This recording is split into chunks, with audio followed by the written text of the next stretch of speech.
Hello, everyone, and welcome back to the Validity Podcast. I'm your host, Valentina Rodriguez, and today's episode is honestly one that I have had on my radar to do for a really long time, but it felt like every time I was ready to do it, more and more studies would come out where I was like, oh my God, I literally cannot keep up.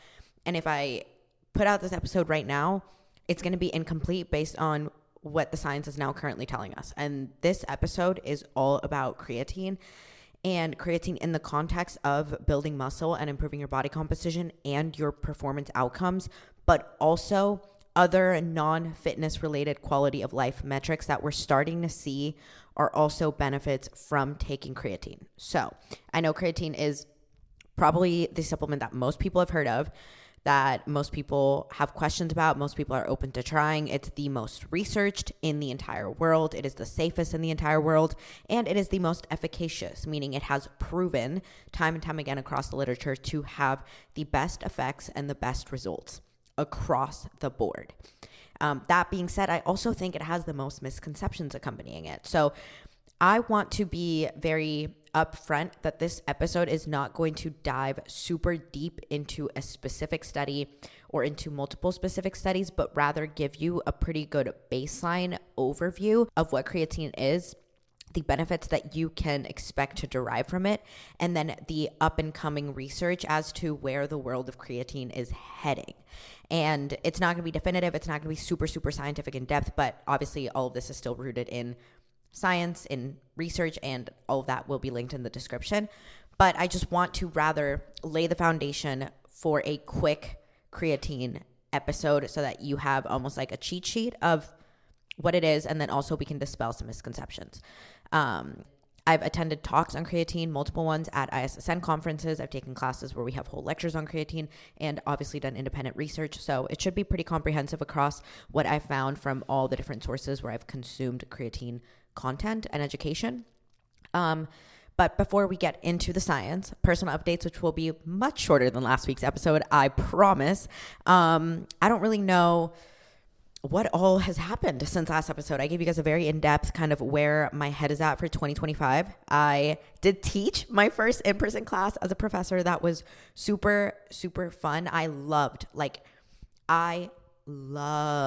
having to wake up super fucking early. I had to get up at like 5:30 to do my silly little morning routine to like get ready for the day and like have to go in and interact with students and like set my day up and then have to still lift and then go back to meetings and then go back. Like I did a whole little day in the life that's on my TikTok and on my Instagram, and just kind of showed you guys how busy but also how fulfilling and exciting it was. Like I love getting to step out of like my world and my zone and have to interact with students.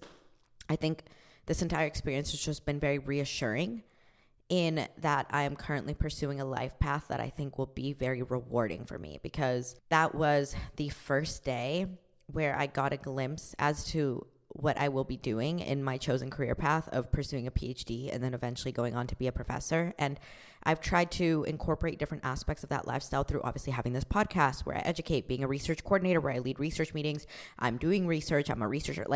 But the actual teaching aspect of it, I haven't gotten to, I guess, interact with or like immerse myself in, rather, at least not like face to face with students. And I loved it. So that was a very reassuring experience. I had class this morning as well. So as you can see, the days I teach are pretty dynamic. If you watched that little day in the life vlog, I had my class and then went to the gym and then had meetings and then edited podcasts and did client check-ins and worked and whatnot. Today it's a little bit different because I have like an optional lift. So I'm just going to go in for a light shoulder pump later and do my cardio later since I didn't do it this morning. And I'm recording a podcast. So very dynamic days. I have research work to do. So it's almost like an admin day today for me, but honestly, just very fulfilled that I get to do this on the same day that I get to teach, on the same day that I get to go to the gym, on the same day that I get to do research work and work on some of the new programs and guides that I will be putting out this year. So all in all, feeling very fulfilled.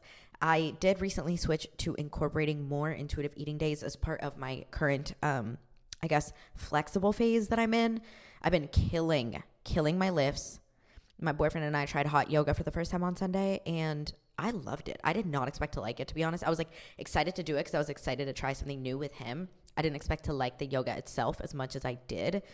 I honestly felt so limber doing my leg day yesterday, and I felt so like, wow, my body is just like moving and grooving without like any kinks or any weird noises. So that was really fun. And now I think I'm gonna like try Pilates or something, since I have my 4-day split and I just have like the room and the desire to throw some more movement in there. But yeah, intuitive eating days went well. I'm back to tracking today. I've been also implementing certain no spend days throughout the week, so I can only spend money on like certain days of the week. It's in order to keep myself from making impulse purchases on random days.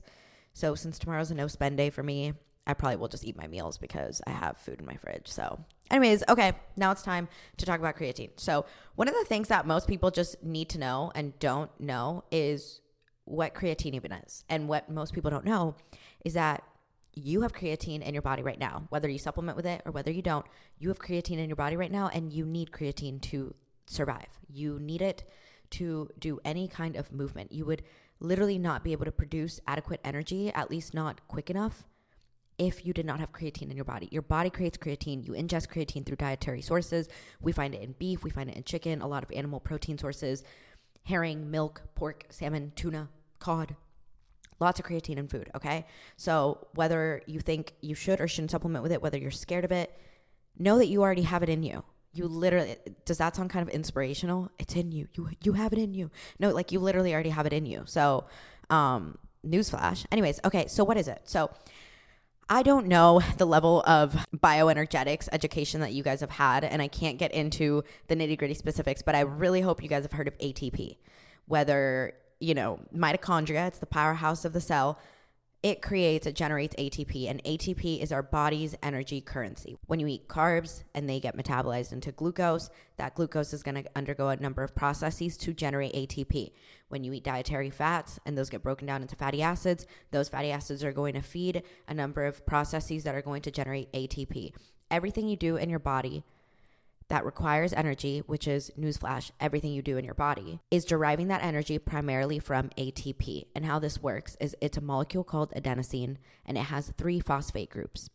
And the only thing you need to know is that the chemical bond between the second and the third phosphate group holds so much energy that when a chemical reaction called ATP hydrolysis is done, when that occurs and that ATP breaks the bond between the second and the third phosphate, becoming ADP, when ATP hydrolysis occurs and that bond breaks, it releases a lot of energy. And that energy, your body can harness it to fuel whatever it is it's doing, literally anything and everything. Okay, and like I said, we generate this ATP largely from our dietary sources. We eat carbs and we eat fats, and obviously we eat protein, but protein is not the main macronutrient that's contributing to energy producing processes. But we eat carbs, we eat fats, and to some extent we eat protein, and we generate ATP.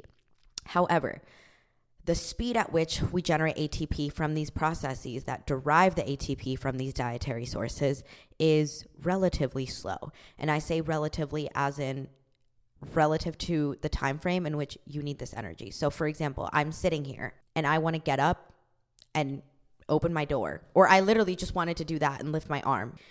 That movement, those muscles contracting, my heart beating, my lungs breathing, requires energy. And the onset of the movement from when I think I want to get up, my body trying to break down glucose and or fatty acids to produce ATP from the second I think I want to get up and like I actually get up, cannot produce that ATP in that amount of time. Obviously, we have ATP stores and ATP reservoirs in our muscles. However, we do not have enough ATP stored in our muscles to support more than 1 second of movement.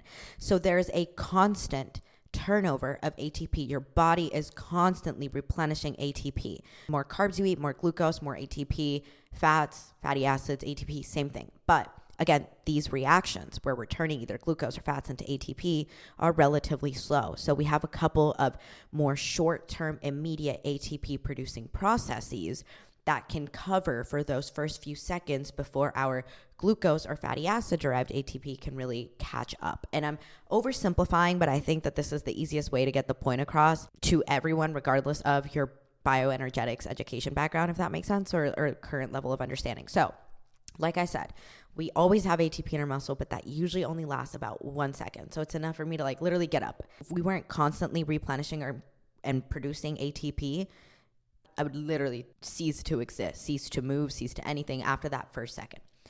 And so there's obviously the ATP you have that lasts you a second, and there's the ATP you can derive from glucose, from fatty acids, which would be from your food.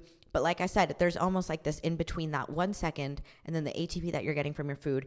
And we have a couple of short-term, really quick energy producing processes. And there's 2 of them.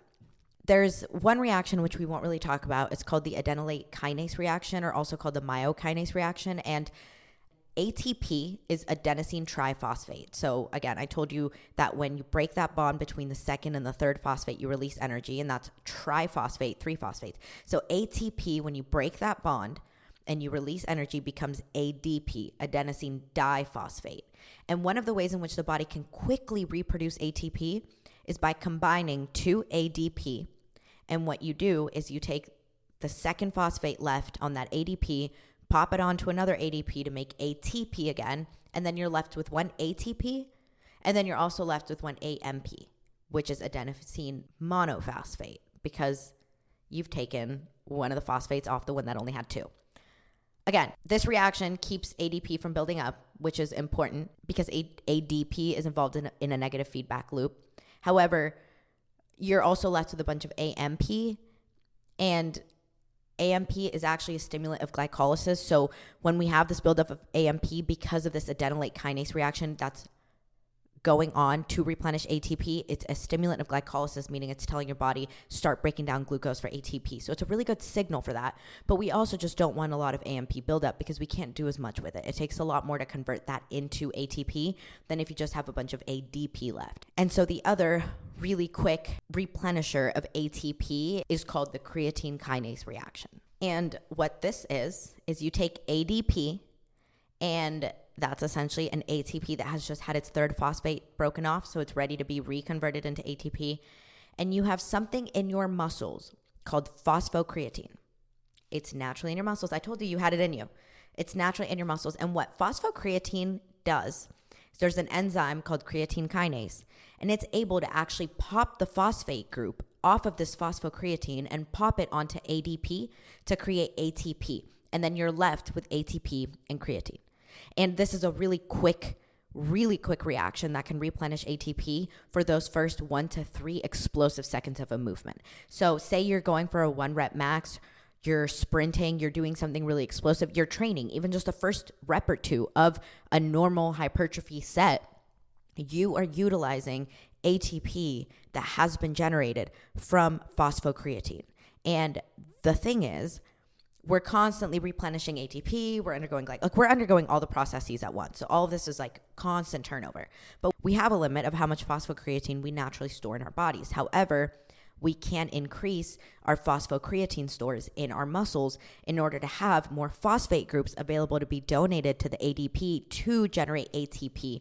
And the way that we increase those phosphocreatine stores in our muscles is, you guessed it, creatine supplementation. So that is, at the bioenergetic level, the point of supplementing with creatine. It is, you are increasing your body's phosphocreatine stores, which you already have. You're just increasing them so that you have a greater capacity for ATP generation by having a greater capacity of phosphate donation to ADP to generate ATP. So all of this is to say that at the end of the day, if you supplement with creatine, you are increasing your body's energy production capacity in the short term. This PCR reaction, phosphocreatine, we will use the abbreviation PCR for short, lasts about 5 seconds at maximal contraction. It takes place very, very fast. And the important thing is, you know how I said that you always have a reservoir of ATP in your muscles, but it only lasts you about 1 second? Your reservoir of phosphocreatine is 3 to 4 times that of your reservoir of ATP. So it does increase your ability to just always have ATP on standby, basically. And it's enough to act as an ATP buffer until other systems start to resynthesize ATP and reach their maximal rates. Other systems being, glycolysis, so ATP derived from glucose, beta oxidation, ATP derived from fatty acids, etc. So What can we expect when we increase our phosphocreatine stores by supplementing with creatine and therefore increasing our capacity to donate a phosphate group from phosphocreatine to ADP to make ATP, and then therefore increase the force at which skeletal muscle can contract or the explosiveness or whatever?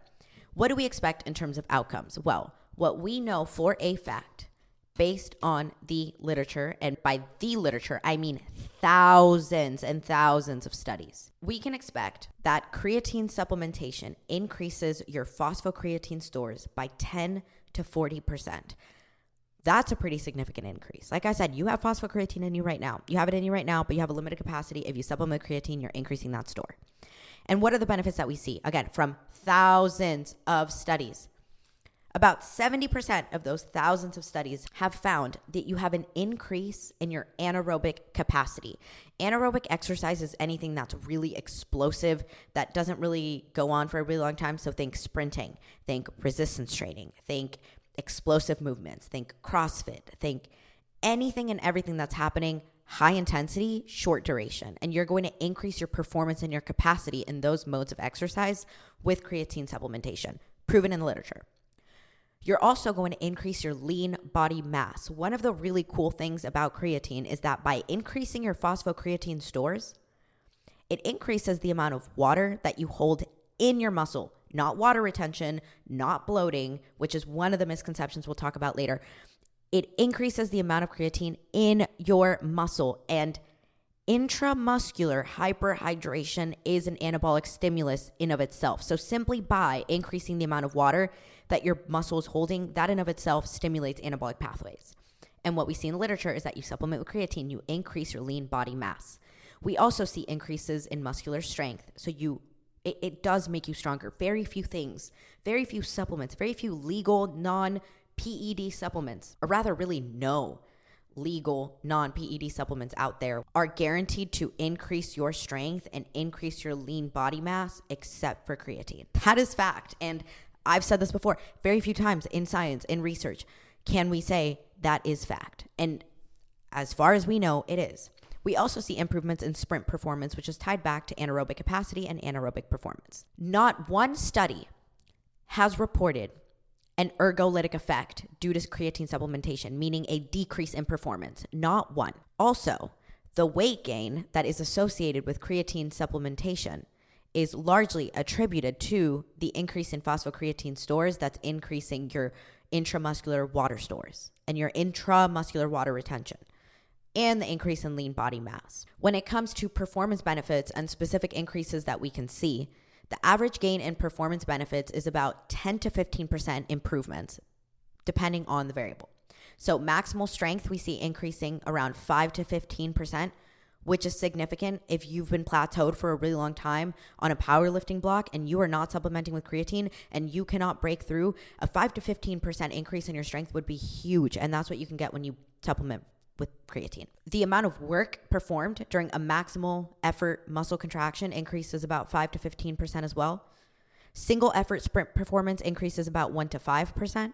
And work performed during repetitive sprint performance, so bouts and bouts of sprints, increases about 5 to 15%.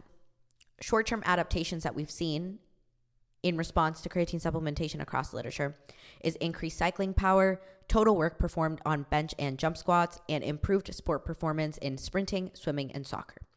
So, based on all of this, we know that creatine increases our ability and our capacity to resynthesize ATP quickly during high intensity exercise, during short duration, quick burst exercise or movements.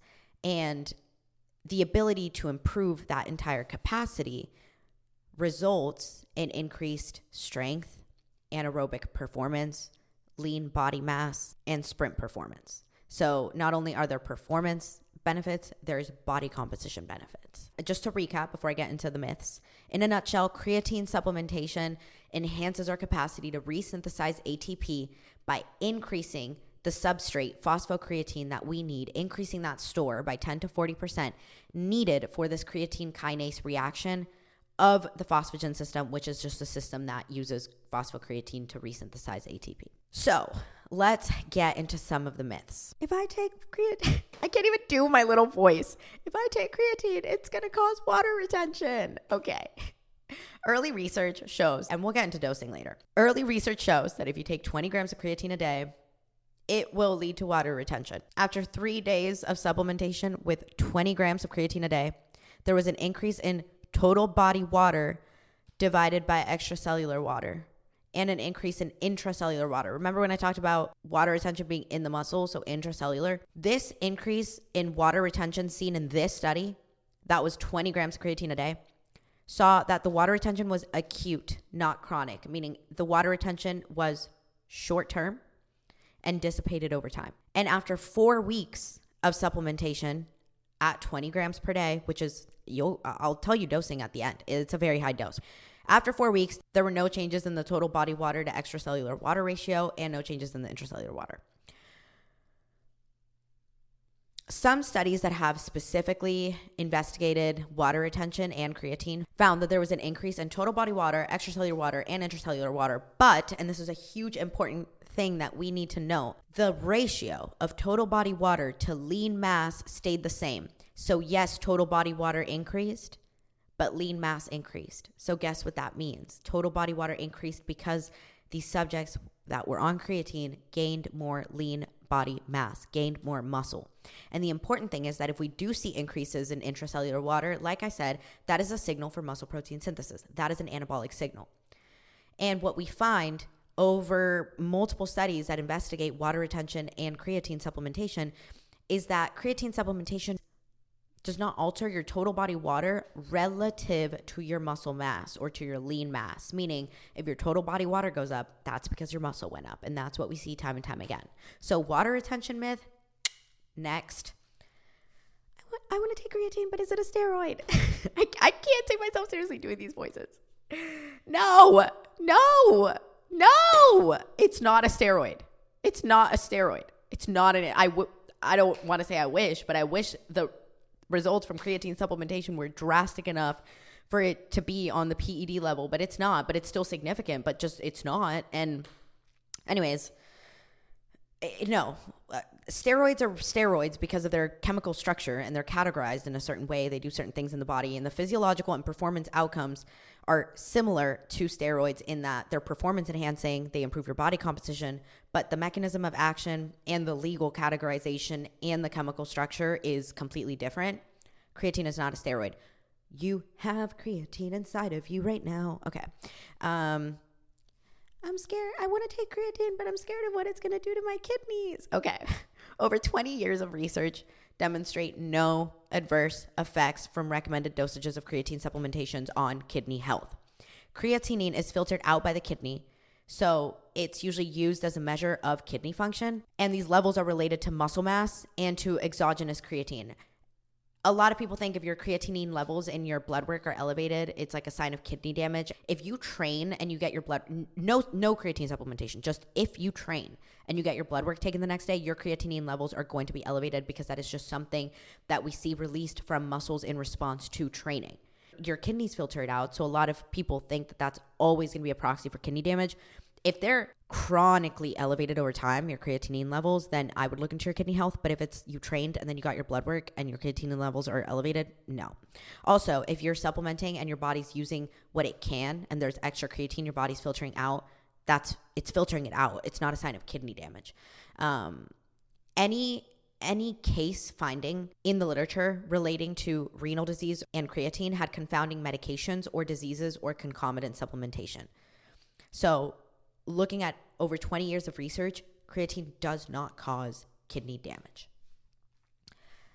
I want to take creatine, but I think it's going to make my hair fall out. Does creatine cause hair loss? No. There was one study done on rugby players where creatine increased DHT, which is dihydrotestosterone. And DHT is linked to hair loss. But resistance training elevates DHT. These results were not replicated in any other study that tried to replicate it and study hair loss and creatine. There was also no increase in testosterone, just DHT. the DHT to testosterone ratio was within normal limits, and the creatine group had lower baseline DHT levels. So really, creatine probably just brought DHT up to normal levels. And also, hair loss was not even studied in the study. They just said DHT level increased, and oh no, DHT can be linked to hair loss.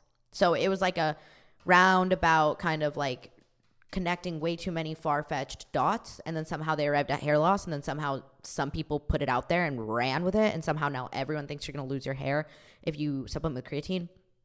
You're not. One more? You're not. Okay. The next question is just about like, is it going to cause my muscles to cramp? If I take creatine, will I get cramps, or creatine gives me cramps, muscle cramps, dehydration? What's the situation there? Theoretically, creatine is osmotically active, meaning creatine goes into your muscle, water's going to follow it. It does have an impact on your osmotic equilibrium. Like, it's not something that's osmotically neutral, meaning it can flow wherever it wants without affecting water stores. No, like we talked about, it flows into the muscle, water flows into the muscle. So it is osmotically active. And creatine can increase total body water. But the evidence that we see is that it actually decreases cramping because you have greater hydration of your intramuscular stores. Therefore, less cramping. Like, you're increasing the water in your muscles, not decreasing. And a lot of the muscle cramping data that we have is all self-reported, which is problematic because it can be wrongfully associated. You cannot base this entire myth on self-reports when the clinical evidence just does not show cramping, and it in fact shows the opposite. The next one is about children and adolescents. And is it safe for children to take creatine? I don't know if I'm exposing him here, but Dr. Campbell puts creatine in his daughter's smoothies. If they don't know that and somehow they watch this, no, he doesn't. But if they're not watching this and it's everyone but his daughter's watching this, yes, he does. Yes, he does. Because all the benefits that we see in the literature are just as applicable to children and adolescents. There's no evidence of adverse effects in children. It's been recently classified as generally regarded as safe by the FDA. So GRAS, it's a classification by the FDA. And that means that it's been generally regarded as safe for children, okay? And then there's limited evidence, but it's safe and potentially beneficial for children and adolescents.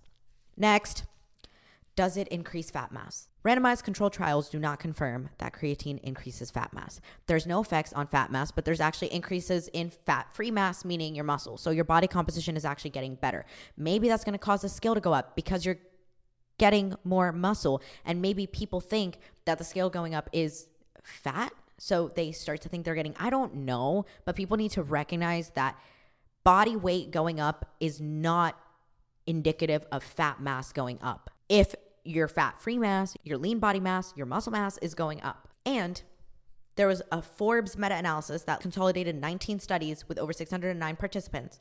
And what they found was across all these studies that looked at body composition and creatine supplementation, there was no significant change in fat mass, but the groups that were on creatine supplementation lost about 0.5 kilo of fat. Again, it wasn't significant, but that was the trend in this meta-analysis.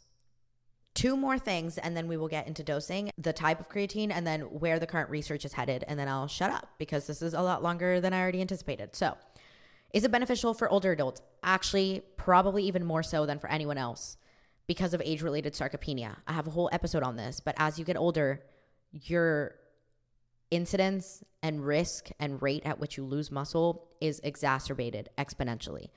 And anything that can stimulate an anabolic pathway and help you hold on to muscle when you're getting older is going to be not just a good thing, but a great thing, and not just a great thing, but a necessary thing. So the caveat is that creatine alone is unlikely to increase lean body mass without resistance training, but it can augment the hypertrophic response to resistance training.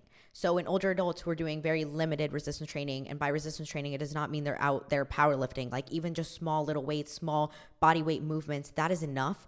You take creatine and you are getting so much more out of that for your muscle health, but also your bone health, because creatine has been shown to attenuate bone mineral loss with resistance training in older adults. So if you take creatine as an older adult and you do any kind of resistance training, you're going to be getting more out of it from a musculoskeletal health standpoint, muscle and bone, okay?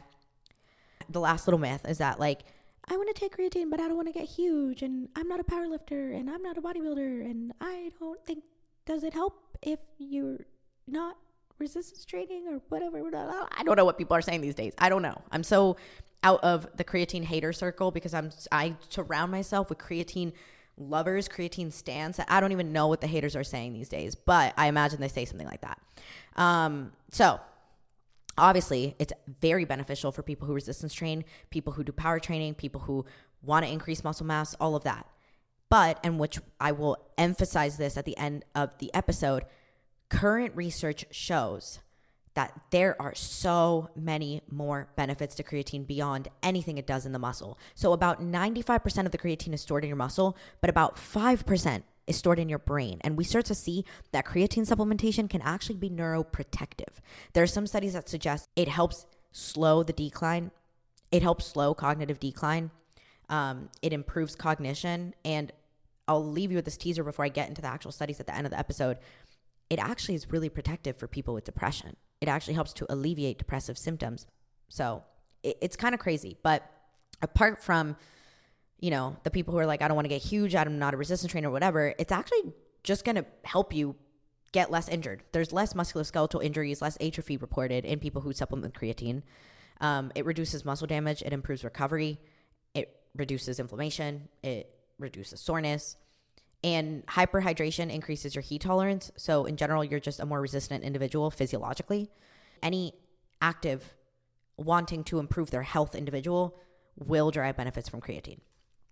So let's get into the type and the dosing. There's creatine monohydrate, which is gold standard. There's like creatine ethyl ester, creatine hydrochloride, creatine buffered creatine, liquid creatine, creatine magnesium, chelate. Bro, English is not my first language, so y'all are just going to have to excuse me on that one. But every single study that has looked at creatine and compared different types of creatine monohydrate is the most researched and the cheapest, and there is no evidence that there is another type of creatine out there that is more efficacious. There is no evidence that there's another type of creatine out there that's absorbed better, that promotes greater creatine retention, that has more efficacy than creatine monohydrate. So if you are being sold on a type of creatine that is better than creatine monohydrate, do not fall for that. That is a marketing scheme. No creatine is better at doing what creatine does than creatine monohydrate. It is the most researched and it is the cheapest. So save your money and save your time and just do creatine monohydrate. There is no creatine form that you can take out there that is going to do what creatine is supposed to do better than creatine monohydrate. And anyone who tries to tell you different is just trying to sell you something more expensive for literally no reason. So now that we know that we're going to be taking creatine monohydrate, we can talk about dosing. So you may have heard of a loading phase, and some people might say you don't need a loading phase. So let's talk about it. What a loading phase is essentially is taking the first week when you start creatine supplementation and doing a higher dose for the first week and then going to maintenance dose. A non-loading approach would just be maintenance dose all the way through. Before I get into the actual numbers of what these different dosing protocols would be, I'm going to tell you the difference of why someone would load versus someone wouldn't load. What a loading protocol allows you to do is, remember how I told you that creatine supplementation can increase your body's phosphocreatine stores, your muscles' phosphocreatine stores by 10 to 40%? That 10 to 40% is kind of where your muscles are saturated. Their phosphocreatine stores are saturated, okay? A loading protocol would cause you to reach phosphocreatine saturation within a week.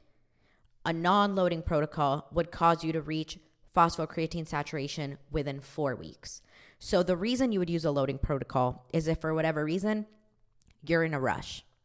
If you're not in a rush, you do not need to see changes or effects or need to see a specific number improve like immediately. I wouldn't load. I would just get used to your maintenance dose, find a way to get used to taking it daily, start implementing it into your daily little ritual, little protocol, little routine, however you do it. I personally take it with my intro workout, which is an intros, which is an HBCD based supplement. And I just take that during my workout because there's some studies that suggest that the efficacy is increased if you take it in closer proximity to your training. However, whenever works for you. The bottom line is you need to be taking it every day, once a day. If you want to take it closer to your training, there might be a benefit according to the literature, but it's not definitive. So just make sure you're taking it at least daily. If you do the loading, there's a chance you might see some short-term acute water retention. It will dissipate. And I personally would not do the loading unless you're in a rush. I don't think there's any reason someone would be in a huge rush to saturate their phosphocreatine stores within a week. You'll start to see benefits within a couple weeks of you taking it. So I would just get used to the dose, the maintenance dose. But if you do want to load, let's get into the protocol. So a loading protocol would be a 5-gram dose 4 times a day for a week. So 5 grams 4 times a day. That's 20 grams a day for a week. And then after a week is done, you would drop down to maintenance, which is 3 to 5 grams a day. That's like the easiest. That should be enough to get benefit across the board. You should be good, okay? I personally don't want to do 20 grams a day. I'm not in a rush.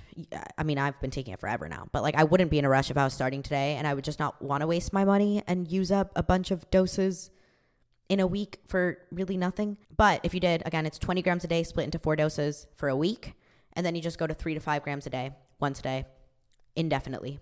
And this will increase your phosphocreatine stores by 10 to 40% in a week-ish, okay?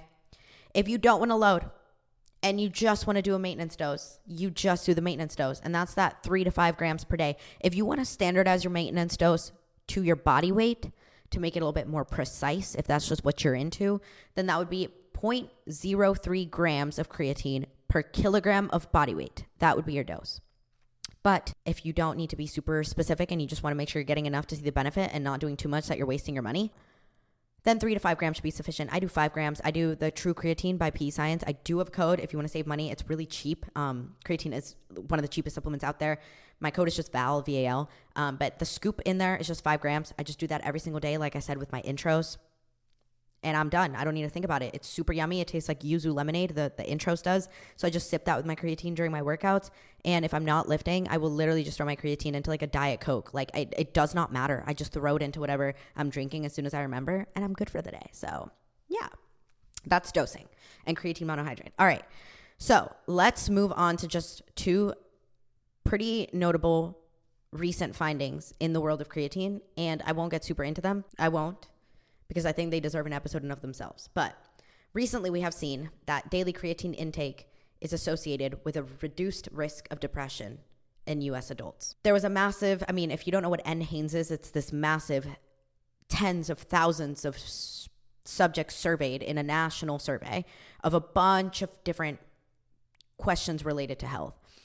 And within the survey, they were able to capture data on dietary creatine intake and on depression prevalence in patients or subjects that took the survey that were older than 20 years old. That's kind of our subject criteria or just subject information. And what they found was that depression prevalence was 10.23 out of every 100 people. So let's say 10% of people in the lowest quartile of dietary creatine users. So they stratified everybody by dietary creatine take. They took the lowest quartile, so the bottom 25% of creatine intake people in the US, and the prevalence of depression amongst that lowest creatine quartile was 10%. Then they compared it with the prevalence of depression in the top quartile of dietary creatine consumers in the US. So the top quartile of people taking creatine. So the people who had a greater consumption of creatine. And in that top quartile, the prevalence of depression was around 5.98%, so 6%. So we're comparing a 10.2% prevalence of depression in the lowest quartile of creatine consumers to a 6% prevalence of depression in the top quartile of creatine consumers. Correlation, association is not cause. It is not cause and effect. I'm not saying creatine will reduce your risk of depression, your prevalence of depression, your onset of depression. No. But is it an interesting statistic that there's almost half as many people with depression in the top quartile of creatine consumers than there are in the lowest quartile of creatine consumers? And these were people not on antidepressants. So it's just an interesting association that really kind of sets the table for like, is there something here? And there was a research group from South Korea that decided to ask just that. Is there something here? Is there something between creatine and depression? And this specific study was a randomized, double-blind, placebo-controlled trial where they took 52 women who were diagnosed with major depressive disorder, and they basically took half of them and said, here's your SSRI and 5 grams of creatine for 8 weeks. The other half, they said, here's your SSRI and they gave them a placebo. So they thought they were taking 5 grams of creatine. Both groups thought they were taking their SSRI with 5 grams of creatine. Only one group was actually taking creatine. The other was taking a placebo. And after 8 weeks of taking their SSRIs with or without creatine, they measured their HAM-D scores, which is a questionnaire. It's a rating scale called the Hamilton Depression Rating Scale. And that's how you would assess symptoms of depression. So they looked at the scores before the 8-week study and they looked at the scores after the 8-week study. And what they found was that the group receiving creatine along with their SSRIs showed significantly greater improvements in their HAM-D score as early as 2 weeks into the treatment. And these differential improvements, meaning the differences between the improvements in the scores between the creatine group and the placebo group, were maintained at weeks 4, so the halfway point, and maintained through the end of the study at week 8. The creatine that they were given was 5 grams a day. And when we're looking at the percent change in these scores, obviously we expect both groups to improve their ratings because both groups were given SSRIs, which are meant to improve symptoms of depression. However, the group also receiving creatine saw an almost 80% decrease in their HAM-D scores, which is a good thing, an 80% improvement essentially in their HAM-D scores. The group receiving the placebo along with their SSRIs only saw a 62.5% improvement in their HAM-D scores. And this difference was statistically significant. So this study is already pointing to the direction that there is some cognitive, some neuroprotective, some neuronal benefit to creatine supplementation, which shouldn't be completely absurd to us, given that 5% of our body's creatine stores are in the brain. But to see them actually actualize in a randomized control trial is pretty crazy. And it's definitely the first time that we've seen something like this. And this type of research of looking at creatine benefits completely outside or unrelated to fitness or performance or muscle or anything of the sort, like this world of creatine research is just now starting and it's blooming. So I would not be surprised, and I anticipate that a brand new creatine episode with brand new research and brand new findings would come out within the year. And we will have like a whole host of studies that we can point to just expand the benefits of creatine. So that's where I'm going to end this episode here. As a recap, creatine supplementation increases your body's phosphocreatine stores by 10 to 40%.